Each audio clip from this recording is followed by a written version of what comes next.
Hollywood is built on spectacle, on larger-than-life stories brought to the screen with fire, steel, and stars paid in millions. But for every explosion you see on screen, there's another one waiting behind the curtain, quiet, financial, and devastating. Sometimes, the most dangerous thing in a studio isn't a stunt gone wrong. It's a budget gone unchecked. These aren't just movies that flopped. These are the movies that nearly shattered the very studios that funded them. The ones that spiraled so far out of control through mismanagement, ego, or blind ambition that the box office wasn't just disappointing, it was lethal. These films weren't cheap misfires. They were megaton investments, carefully packaged, painfully marketed, and when they failed, they left chaos in their wake: bankruptcies, mergers, lawsuits, and executive bloodbaths. Some nearly brought down legendary studios. Others did. So what happens when the curtain falls and there's nothing behind it but dead? Today, we're revisiting the blockbusters that threatened to break the system. The ones executives want buried. The ones that left accountants reeling and careers erased. These are 15 action movies that almost took down the studio. You may remember the explosions on screen, but the real damage happened off it. Fact has shown Cutthroat Island, 1995. A pirate film that buried its own studio. There was treasure on the horizon, but by the time the sails were raised, the ship was already sinking. Cutthroat Island was Carolco Pictures' final push, a grand, swashbuckling revival of the pirate genre, starring Gina Davis and directed by Rennie Harlin. The studio, once flush with success from Terminator 2 and Basic Instinct, was gambling everything on this one, and it lost everything. Production was cursed from the outset. Harlan fired the male lead and rebuilt the role midstream. Storms ravaged expensive sets. The script was in constant flux, and the budget, initially ambitious, ballooned past $100 million, a death sentence for a studio already bleeding cash. Davis gave it her all. Swordplay, stunt work, charisma. But when the film finally opened, it flopped spectacularly. $10 million domestic gross. Carolco collapsed under the weight. Bankruptcy followed, and Cutthroat Island became the poster child for financial overreach in Hollywood. Sometimes it isn't the cannon fire that sinks a ship, it's the weight of its own ambition. Fact has shown Cutthroat Island, 1995. A pirate film that buried its own studio. There was treasure on the horizon, but by the time the sails were raised, the ship was already sinking. Cutthroat Island was Carolco Pictures' final push, a grand, swashbuckling revival of the pirate genre starring Gina Davis and directed by Rennie Harlin. The studio, once flush with success from Terminator 2 and Basic Instinct, was gambling everything on this one. And it lost everything. Production was cursed from the outset. Harlan fired the male lead and rebuilt the role midstream. Storms ravaged expensive sets. The script was in constant flux, and the budget, initially ambitious, ballooned past $100 million, a death sentence for a studio already bleeding cash. Davis gave it her all. Swordplay, stunt work, charisma. But when the film finally opened, it flopped spectacularly. $10 million domestic gross. Carolco collapsed under the weight. Bankruptcy followed, and Cutthroat Island became the poster child for financial overreach in Hollywood. Sometimes it isn't the cannon fire that sinks a ship, it's the weight of its own ambition. Fact hash 3. The 13th Warrior, 1999. A silent collapse Disney doesn't talk about. Every studio has a skeleton in its closet. For Disney, it's this one. The 13th Warrior, based on Michael Crichton's Eaters of the Dead, was supposed to be a moody, action-packed, historical epic. Antonio Banderas was cast. John McTiernan, hot off Die Hard and Predator, was set to direct. But when early test screenings went south, the panic began. Crichton himself stepped in to direct reshoots. The studio changed the title.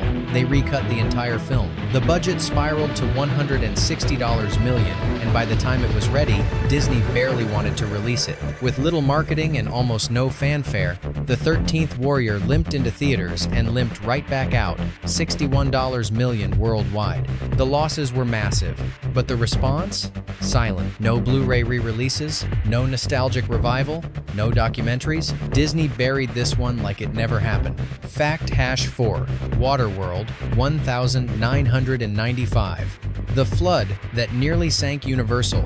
It was pitched as Mad Max on the ocean, but the only thing more unpredictable than the weather was the budget.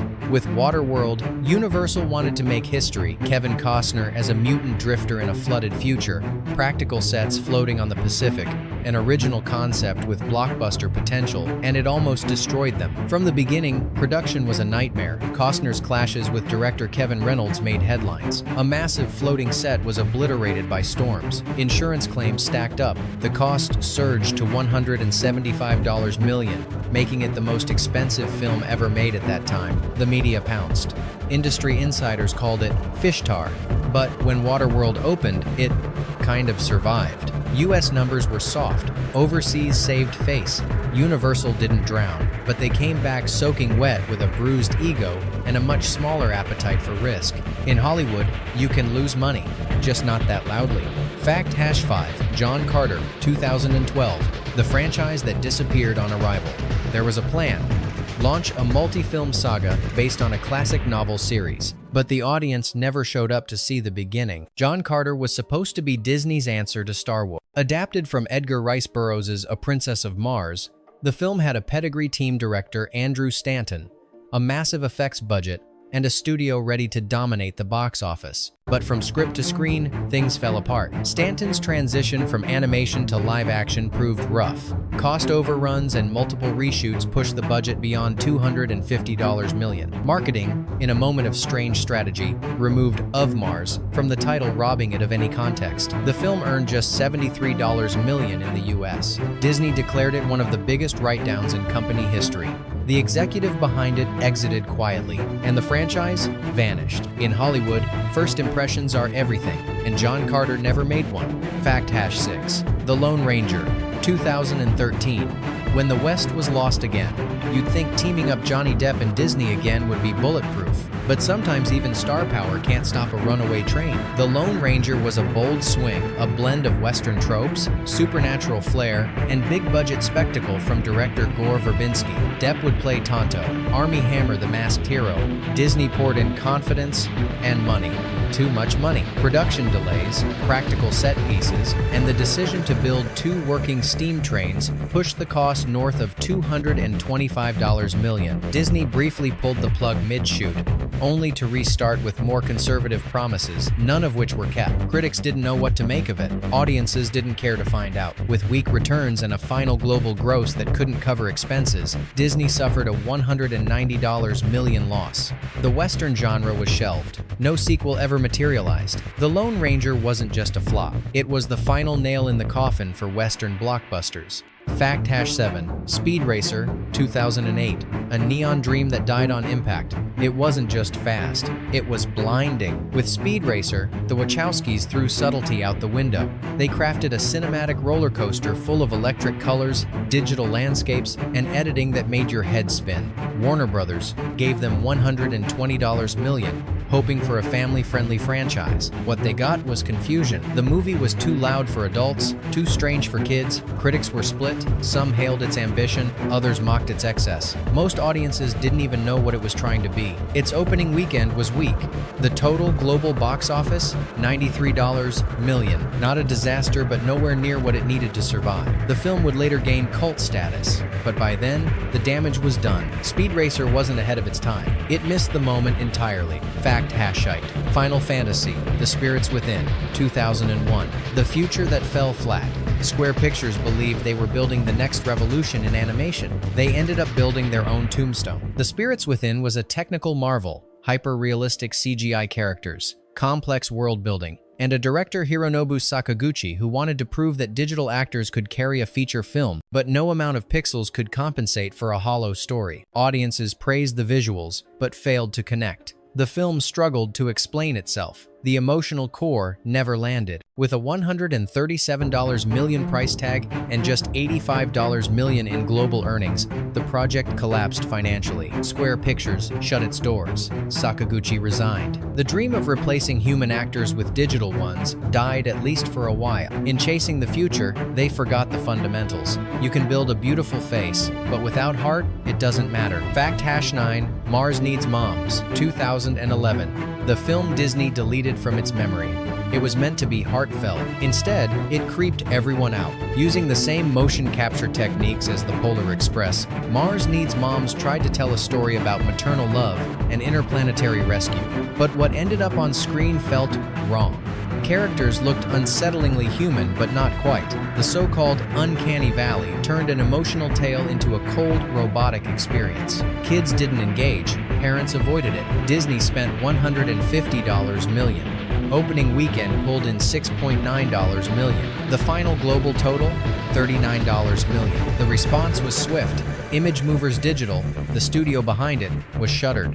Marketing ceased. Streaming deals excluded it. Today, Mars Needs Moms is rarely referenced. Not because it was hated, but because it was erased. Fact Hasson Zero, The Adventures of Pluto Nash, 2002, a $100 million vanishing act. Some flops become infamous. Others vanish before anyone notices. The Adventures of Pluto Nash starred Eddie Murphy in a sci-fi comedy set on the moon. Warner Brothers greenlit the project with a $100 million budget, hoping to ride Murphy's star power into a futuristic comedy hit. Instead, they created a crater. The film was shelved for over a year after production wrapped. Rumors swirled about reshoots, rewrites, and a studio desperate to avoid total embarrassment. By the time it was released, even the marketing had given up. It earned just $7.1 million worldwide. There were no angry fan campaigns, no defenders, no curious reappraisals. The film simply disappeared, pulled from theaters after 2 weeks, never seriously mentioned again. Sometimes, failure is so complete, the best option is pretending it never happened. Fact Hasson Sahara, 2005, the costliest sandstorm Hollywood ever walked into. Treasure hunting, exotic settings, charismatic stars. What could possibly go wrong? Everything, apparently. Sahara was meant to launch a franchise. Matthew McConaughey led the cast. Clive Cussler's best-selling novels offered source material for years to come. Paramount was all in, spending over $160 million on production, with expenses leaking from every corner of the globe. Private jets, questionable payments in foreign countries, bloated rewrites. The financial mess was nearly as wild as the plot. And the payoff? $119 million worldwide, nowhere near break-even. Worse, lawsuits between Cussler and producers turned the aftermath into a public brawl. The franchise died, trust between studios and authors fractured. Sahara didn't just sink, it kicked up a dust cloud that hung over Hollywood for years. Fact Hasson 2, Stealth, 2005, a high-tech flameout that burned fast. This was supposed to be sleek, modern, and unstoppable. Instead, it barely got off the runway. Stealth, from Sony Pictures, centered on a futuristic AI jet that goes rogue. With a cast featuring Jamie Foxx, Jessica Biel, and Josh Lucas, and a budget of $135 million, the studio expected Top Gun for a new generation. But the film lacked charm. The dialogue clanked. The plot felt outdated before it even premiered. And despite the flashy visuals, Stealth couldn't justify its own existence. It opened soft and faded fast. Final global box office, $76 million. Sony quietly walked away from the wreckage. There would be no sequel, no legacy, just one very expensive reminder that style without soul doesn't fly. Fact Hasson 3, 47 Ronin, 2013. A legend misread and money misspent. This was meant to be a cultural bridge. It became a cautionary tale. 47 Ronin took one of Japan's most revered legends and filtered it through Hollywood's lens with Keanu Reeves at the center. Dragons, witches, and CG warfare layered on top. The studio envisioned a global hit. Instead, they delivered a film that pleased no one. Japanese audiences found it disrespectful. Western viewers found it confusing. Director Carl Rinch was sidelined in post-production. Reshoots were ordered. The budget exploded to over $225 million. By the time it reached theaters, 47 Ronin was a shadow of any original vision. It earned $151 million worldwide, a disastrous return. Universal abandoned franchise plans. Rinch's career stalled out. They tried to honor a story, but misunderstood the audience and paid the price. Fact Hasson 4, The Alamo, 2004, history that no one paid to see. Sometimes, accuracy isn't enough. Disney's The Alamo aimed to depict the historic battle with brutal realism. Gone were the romanticized heroics, replaced with a somber tone and gritty violence. But grim doesn't always sell. Originally intended as a large-scale prestige piece with Ron Howard at the helm, the project changed direction after budget concerns. Director John Lee Hancock delivered a slower, more meditative version. The final cost? $107 million. Audiences didn't bite. Critics were lukewarm. Box office returns stalled at $25 million domestic. There was no global redemption. The studio wrote down $146 million in losses and quietly walked away from serious historical epics. The Alamo told the truth, but it turns out the truth wasn't profitable. Fact Hasson 5, Battlefield Earth, 2000, a failure so loud, it echoed through courtrooms. This wasn't just a bad film, it was a public spectacle. Battlefield Earth, starring John Travolta and based on the work of Scientology founder L. Ron Hubbard, was envisioned as the start of a bold new sci-fi franchise. What came out was legendary, and not in a good way. Ridiculed for its acting, visuals, and camera work, the film became an instant punchline. But the real damage was deeper. Franchise Pictures, the studio behind it, had been fraudulently inflating budgets to secure financing. Battlefield Earth cost $75 million. It earned $29 million. Then came the lawsuits. Franchise Pictures lost a $121 million judgment. The studio collapsed. The franchise died before it began. Travolta's passion project didn't just flop, it imploded and took a company with it. Bonus fact, Supernova 2000. A film no one wanted to finish and everyone wanted to forget.